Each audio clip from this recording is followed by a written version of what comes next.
kaibig, nasa dagat po tayo ngayon. Ay ayaw ko magsinungaling. Nasa ilog lang. Nasa ilog po tayo. Tumuko. Pangalawang ilog po ito mga kaibig. Pangalawa. So mga kaibig napakagandang adventure to. Tatlong creek, ibig sabihin I love you. Siswertein tayo sa buhay. Kung mapagmahal tayo, siswertein tayo sa buhay.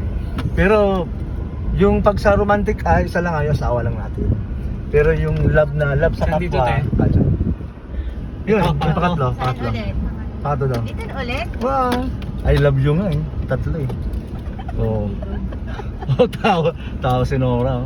Tawa si mate Nora. Tapos, ang diretso niya. Diretso. Sana sa mga Diretso. Doon. Diretso. Okay. Mga kaibigan kasi yung isang Classmate. yung unang video natin, Sayang. yung unang video natin nandun yung isang river. Ayan malalim na yun Pwede nang sabayan dyan yung kalabaw. Viral yun, viral. Pag sinabayan mo yung kalabaw, viral. Mga kaibig, hindi namin alam, mamaya daw may balita, baka mag high tide na daw. Kasi full moon ngayon. Pero para makita nila sino mga nagsasalita, magpakita. Ano yun? May baboy na umiyak. May bamboo. Baboy ba yung umiyak? Eat! Sabi niya. Si Rolling. Okay mga kaibig, babay muna po. Okay. Balitaan na lang namin kayo kung anong nangyari sa amin. Aba. Sige po. Sana po hindi kami maligaw.